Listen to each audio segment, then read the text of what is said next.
আসসালামু আলাইকুম বন্ধুরা, আজকে আপনাদের সামনে একটি সুসংবাদ নিয়ে চলে আসলাম। সেই সুসংবাদটি হচ্ছে বাংলাদেশে আবারও নতুন করে চালু হতে যাচ্ছে পিএস টিভি বাংলা। আর সেই সাথে আরেকটি সুসংবাদ হচ্ছে বাংলাদেশে ডাক্তার জাকির নায়েক স্যার আসতে চেয়েছেন এবং খুব শীঘ্রই তিনি আসবেন। অবশেষে বাংলাদেশের মানুষের মনের আশা পূরণ হতে যাচ্ছে। তো বন্ধুরা, এই ভিডিওটিতে আরো গুরুত্বপূর্ণ তথ্য আছে। তো বন্ধুরা, ভিডিওটি আপনারা সম্পূর্ণই দেখুন। আর ভিডিওটি শুরু করার আগে যারা আমাদের চ্যানেলটি এখনো সাবস্ক্রাইব করেননি তারা আমাদের চ্যানেলটি সাবস্ক্রাইব করে পাশে থাকা বেল বাটনটি অল করে দিন। আর ভিডিওটির অরিজিনাল লিংক ডিসক্রিপশন বক্সে দেওয়া থাকবে, ওখান থেকে চেক আউট করতে পারেন। তো বন্ধুরা, আর কথা না বাড়িয়ে এবার ভিডিওটি শুরু করা যাক। Inshallah, Peace TV will start very soon.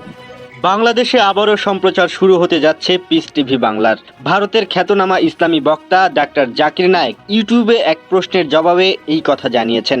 তিনি বলেন, বাংলাদেশে খুব শিগগিরই পিস টিভি বাংলার সম্প্রচার চালু হবে। ডাক্তার জাকির নায়েকের নিজস্ব ইউটিউব চ্যানেলে প্রচারিত এক ভিডিওতে দেখা যায় একজন দর্শক তাকে প্রশ্ন করেছেন, নতুন বাংলাদেশে পিস টিভি বাংলা কি চালু করতে পারবেন? এই প্রশ্নের জবাবে ডাক্তার জাকির নায়েক বলেন, পিস টিভি বাংলা বন্ধ হয়নি, এটি বাংলাদেশ আর ভারত ছাড়া সারা বিশ্বেই চালু আছে। ডাক্তার জাকির নায়েক বলেন, পিস টিভি বাংলা সহ ইংরেজি, উর্দু ও চাইনিজ ভাষায় চালু আছে। স্যাটেলাইট সম্প্রচার কখনো বন্ধ হয়নি। শুধু বাংলাদেশ ও ভারতে পিস টিভির ডাউন লিংকের অনুমতি তুলে নেওয়ায় কেবল অপারেটররা তা বন্ধ রেখেছে। কেউ না বুঝলেও আমরা আপনার প্রয়োজন বুঝি, আর তাই তো অত্যাধুনিক ফিচার সম্বলিত বিভিন্ন সাইজ আর কালারের 250-টিরও বেশি ডিজাইন অপশন নিয়ে ওয়ালটন স্মার্ট ফ্রিজ বোঝে আপনার প্রয়োজন। তিনি আরও জানান, স্যাটেলাইট মাধ্যমে চালু থাকলেও যেহেতু বাংলাদেশে কেবল নেটওয়ার্কে সম্প্রচার বন্ধ আছে, তাই সেটা চালুর প্রক্রিয়া চলমান রয়েছে। আবেদন করা হয়েছে, বাংলাদেশের অন্তর্বর্তী সরকার অনুমতি দিলে কয়েকদিন বা কয়েক সপ্তাহের মধ্যে এটি চালু হবে। সর্বোচ্চ কয়েক মাস লাগতে পারে বলেও জানান এই বক্তা।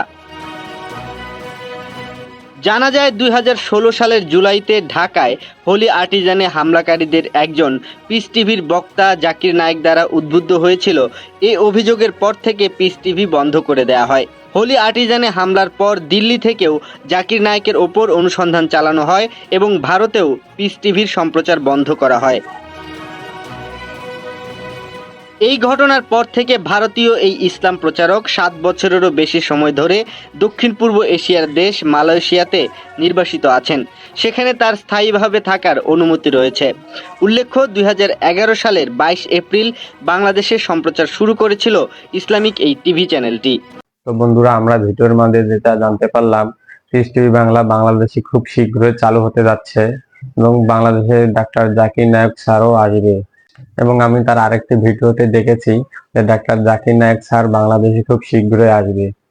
আর পিএস টিভি বাংলা চালুই আছে, কিন্তু বাংলাদেশে এবং ভারতে শুধু বন্ধ করে দেওয়া হয়েছিল। তাই আবারও নতুন করে বাংলাদেশে পিএস টিভি বাংলা চালু হতে যাচ্ছে। তো বাংলাদেশে আবারও নতুন করে পিএস টিভি বাংলা চালু হতে যাচ্ছে, এটা শুনে আপনাদেরকে কেমন লাগতেছে আপনারা অবশ্যই কমেন্টে জানাবেন। আর নিয়মিত আরো এমন ভিডিও পেতে আমাদের চ্যানেলটি সাবস্ক্রাইব করে পাশে থাকা বেল বাটনটি অল করে দিবেন। তো বন্ধুরা, নেক্সট টাইম আরো কেমন ভিডিও পেতে চান অবশ্যই কমেন্টে জানাই দিবেন। বন্ধুরা, আজকে এ পর্যন্তই।